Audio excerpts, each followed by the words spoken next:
Hi guys, welcome back to my channel. Today's video is part 2 of everything you need to know about moving to Dubai.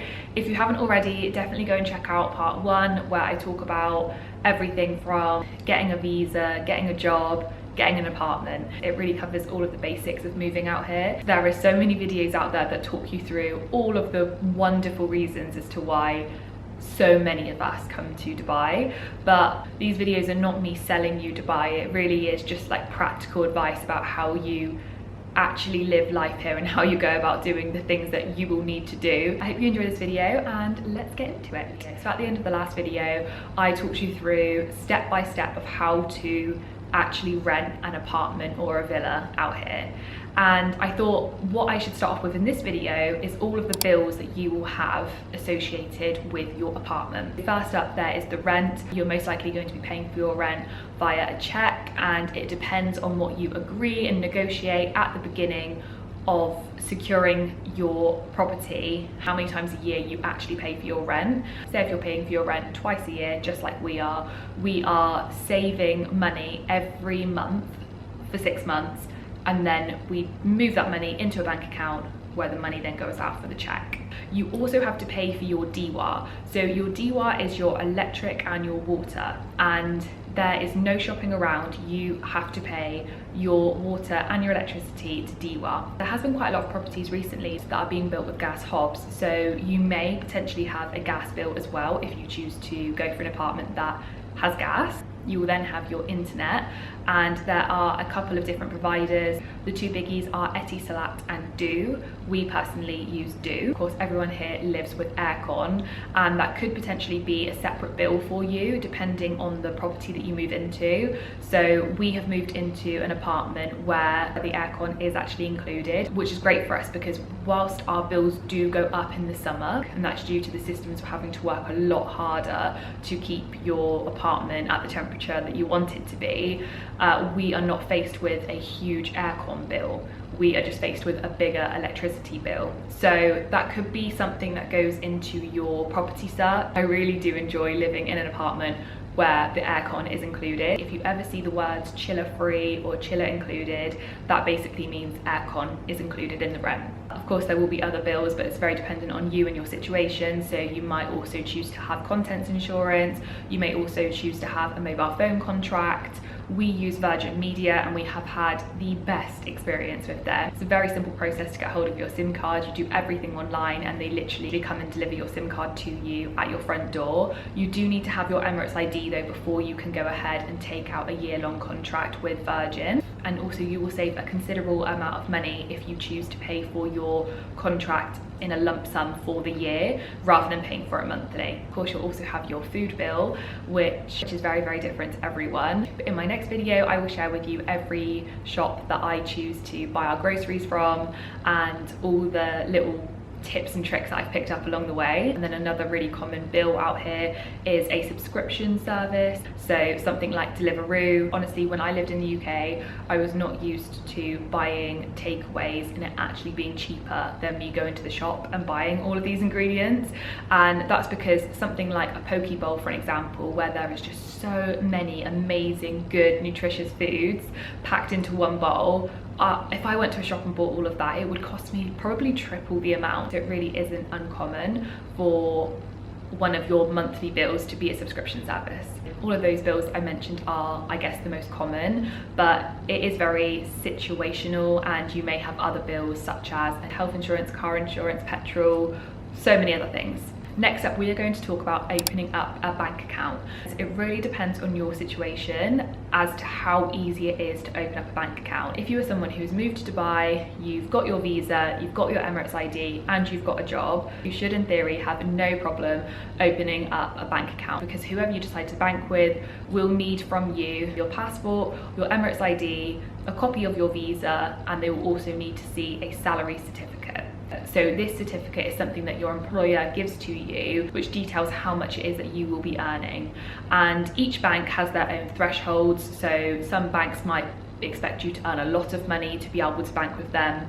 the majority of the high street banks that you see day to day, the threshold isn't that high, but the turnaround time of opening a bank account should be roughly 2 days. It can get a bit tricky if you don't have all of the things that I had already mentioned. So when me and my husband first moved out here, we didn't have a salary certificate, but we really needed a bank account because we needed to move into an apartment and start paying rent. In the end, we basically had to agree with the bank that we would pay them a retainer, and we've basically handed them over some money that they have kept in a locked down bank account, and we can't touch that money until it meets its expiration date. So there definitely are other ways of getting a bank account if you don't have everything to begin with, but it can take time, it can take a lot of conversations, a lot of visits, and if I could recommend anything, I would say go to a bank and go and speak to someone and find out exactly what it is that you need to be able to open the bank. It is really important that you open up a bank account that has a checkbook, because as I mentioned in the last video, you will be paying for your rent via check. One thing I have to mention is that the signature on any checks that you write has to be exactly the same as what the bank hold for you, because if you write a check with a slightly different signature and it doesn't get accepted by the bank, there are potentially a couple of fines that you may incur. So the first one might be that whoever was on the receiving end of that check and it had bounced, they could potentially fine you. And also, depending on who you bank with, they may also have a clause in the contract that you sign to say if a check bounces, then you owe them a fine as well. So it's really, really important when you are writing your signature at the bank and you are sealing your account, that is a signature that you can rewrite time and time again. Next up, we're going to talk about legalizing your certificates. This is where you need your home country to confirm that the seal or the stamp or the signature has been given by a public official. So this is really important for anyone who is already married or already has children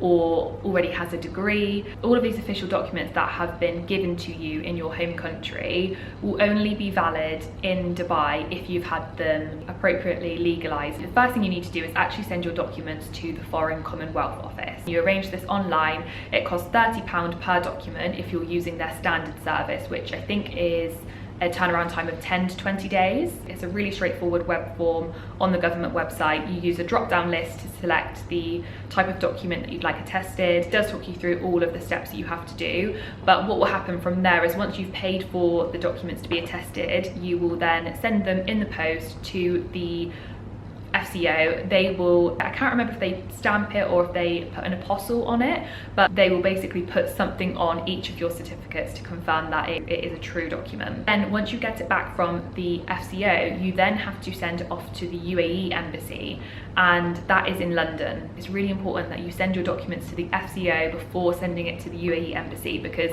the UAE embassy will not look at your document unless it has been approved already. You will then do a very similar process. You go on to the UAE embassy's website and you pay for your documents in advance. You send it to them in the post, and they will also pop their stamp or apostle on the certificate and you get it back to you. All in all, you should allow about 40 days to do both processes, and you can usually pay for a speedy service if you need it quicker. The only difference I can really remember is that with the Foreign Commonwealth, you have the option to pay them to return your documents securely, whereas with the UAE embassy, you had to include the envelope and you had to pay for the postage in advance for that envelope when you send them your certificates. If you get to Dubai and find out that you need another type of document to be legalized, there are organizations that will do it for you here, but they do charge a lot of money. So if you can do it yourself all in advance, then you will really thank yourself. Other things to bring out to Dubai. We were told by lots of people out here that you must bring with you passport size photos because everywhere is going to need it, such as your bank, when you want to get your visa, your Emirates ID. So many different places will need your photo. We did come up prepared with lots of physical copies of passport pictures. However, when we got here, we realized that actually things have moved on quite a bit. Even though all of those places still need a passport photo, they are usually quite happy to accept it via WhatsApp or via email. And if I was to do my time again, I would say definitely come out with some physical photos of a passport, but as long as you've got it on your phone and readily available, then that probably will see you through. We also needed to share a lot of the time photocopies of our passport, so I'd recommend getting a couple of copies of that printed off as well. Apart from that, there really isn't much you need to bring out with you, as long as you've got your passport and it's in date, obviously. Oh, that is another thing. I renewed my passport just before I moved out here, so I knew that it gave me another 10 years where I just didn't have to worry about it, as I really didn't know how tricky it would be to renew my passport whilst being in Dubai, so I just got it done before I moved. Now we're going to talk about converting your driving license. So this is particularly for people who are converting their UK driving license. So we are very lucky that we do not have to go on a driving test or do any driving lessons to convert our licenses. It is recognised here as a license that allows you just to basically convert it and then get in the car and go. What you will need to convert your license is your original driving license, so that is your plastic card, your original Emirates ID card. You'll also need a copy of an electronic eye test. The easiest way to get your license converted from UK to a UAE license is to go to one of the RTA happiness centres, and I know the most popular one is in Al Barsha. If you go there with 1,000 dirhams and your driving license and your Emirates ID, you can go in there, get your eye test done and have your new license given to you in no more than an hour, and you will come out with some change. I don't want to tell you specifically how much it's going to cost, because some people say it costs them 700, some people say it costs them 900. So if you go with 1,000 dirhams, you're all good. So roughly 1,000 dirhams is about £200. We're now going to talk about how to get around whilst you are in Dubai. Of course, the most eco-friendly way is to use public transport. RTA is the public transport organisation out here. They cover the buses, the trams, the metro. They also cover the majority of taxis out here as well. So if we start with the metro, so I love the metro. I think it is very affordable and it's very reliable as well. But the only thing about the metro is that it's not like what you would find in London, where it literally has lines going off everywhere and into different parts of London. The metro here is very much in a straight line, so you might find that you can get the metro to so far and then you may have to hop off and get on a bus or a tram to get you to your actual location. But it is a really quick way of getting from one end of Dubai to the other, because you will not be sat in traffic, and that is something that you can expect in Dubai if you are in a car, is to sit in traffic. It can be extremely packed, but if you are a woman or a child, there is a woman and child's carriage, which is a really pleasant experience, to be fair. There's also the gold carriage as well. I think you pay double the price of a standard ticket, but it is definitely less busy, but you will also be at the front or the back of the metro, so you do get a really amazing view as well. I tend to buy a gold ticket if it's in rush hour and I just don't fancy being crammed up next to everyone. It works very similar as all of the other metros and tube stations that you would have seen across the world.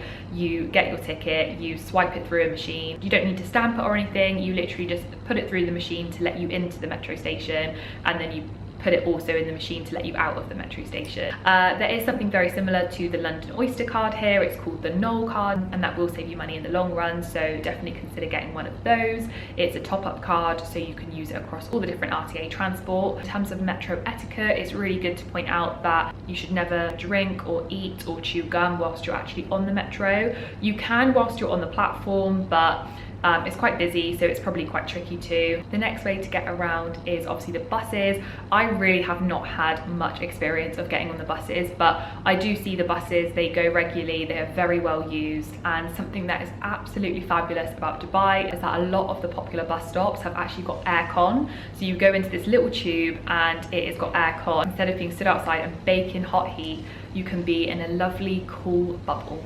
So another way to get around, of course, is the taxis. You'll usually not struggle to get hold of one. If for any reason you cannot flag one down on the street, if you have the app Careem downloaded, then you should be able to book a taxi just how you would with Uber. Uber does exist out here, but definitely Careem is more popular because you can book the standard taxis. So if you are stood outside and you are wanting to flag down a taxi, you will see that they have lights on the top of their cab. If they've got 2 red lights on, it means that they are booked and they are not able to take you. If they've just got 1 red light on, then you know that they are available. All you have to do is stick your hand out like you would see in the movies and they will pull up and you can jump in. All taxis do have a minimum start fee. It is usually 5 dirhams, but it can go up to 12 dirhams depending on the day and also the time.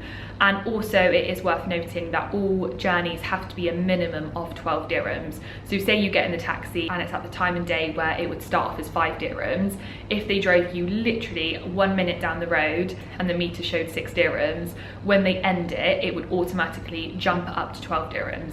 12 dirhams is roughly £3, so you know, it's really not expensive. Taxis are still a very, very affordable way of getting around Dubai. You could literally be in the taxi for about half an hour and it wouldn't cost you any more than a tenner. Likewise with the metro and taxis, you know, it really is polite etiquette not to drink and eat whilst you are in their taxi. I always make sure that the meter has been started. There has been one time where someone didn't start the meter and he only realised just as he was about to drop us off, and he then was going to charge me 12 dirhams, and I obviously knew I'd been in the taxi for so long that we paid him, you know, the right amount of money. And the basic rules of getting into taxis is that if the meter did not start, then you do not pay for your journey. All taxis now should be accepting card. Again, it says in the taxis, if the card machine is not working, then your ride is free, but I always just like to check first when I get into a taxi if I haven't got any cash on me whether I can pay by card, because you know, sometimes it is not their fault and they might not be able to get signal, so I don't want to get a free ride anywhere. You know, I want to make sure that I can pay them. So yeah, another thing that I would like to mention is that if you are paying by card, the drivers will automatically tap the button that says no tip. So if you have had a really nice ride and you do want to tip your driver, then you do need to let them know, because automatically they will assume that you are not tipping, which, you know, is a nice thing. It's a nice thing that you're not put in an awkward position, but like, it's just worth mentioning that you need to instigate the tipping if you would like to give one. I've had some trips where I have chatted the entire way with them. Other times we don't talk at all. It really depends on your mood, their mood, you know, what you want to do really. All the taxi drivers I've had, they have been very, very lovely and also really accommodating. So if you want the taxi to be cooler, you can ask them for more aircon. If you want the music on or off, you know, you can just ask them. They want to make your journey really pleasant. So yeah, just have a chat with them. The majority of drivers do actually have Google Maps. I don't know how they used to get around Dubai. Like back 5 years ago, they used to have to know everywhere in Dubai, and of course it's getting bigger and bigger, so it is amazing now that they have Google Maps. But not every driver does have Google Maps, so it is worth having it already downloaded on your phone as well, just in case they need it or you need to guide them.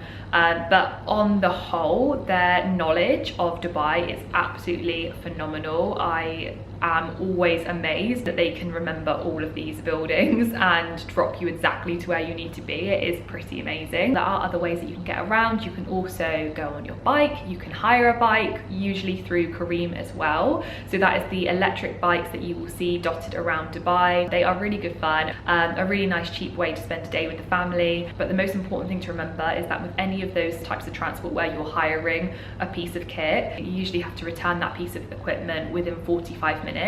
Otherwise you may face a fine. You'd pop it back into a station and then take out another one, and because the majority of this equipment is electronic, it does need to be recharged.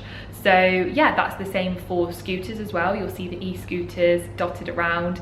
There are different areas in Dubai where e-scooters are allowed, so just check out to see if your area allows it, but definitely downtown allows it, and you will see people scooting around all the time. It feels just as normal as someone walking, to be honest.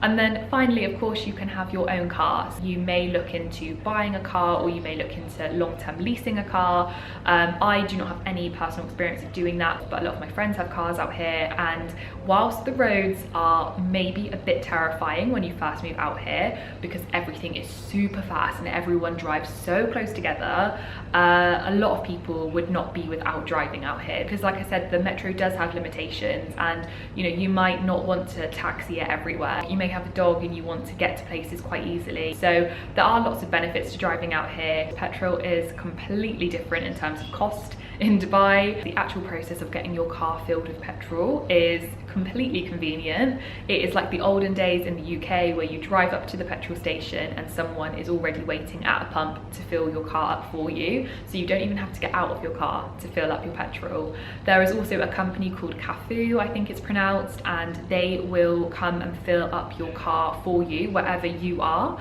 So you could be at work or you could be in your home, and they will literally come out with a big big lorry full of petrol and they will fill up your car for you, and it doesn't cost any more money than it would have done if you had driven yourself to the petrol station. So a lot of people actually book them for a weekly top up, and they pay for it on a subscription. One other thing that might be worth mentioning is that everyone drives an automatic out here. I've actually never been in a car out here that has been manual. Okay, I feel like I've been talking for a long time, so that is everything I'm going to cover in this video. I really hope you enjoyed it. Let me know if you found this helpful. Of course, if you've got any other topics or any questions you would like answered in a future video, then comment below, send me a DM on Instagram, whatever you like. Ultimately, I'm here to help you and help prepare you to move to this wonderful city. Let me know what you think. I really hope you enjoyed the video, and I will see you in the next one.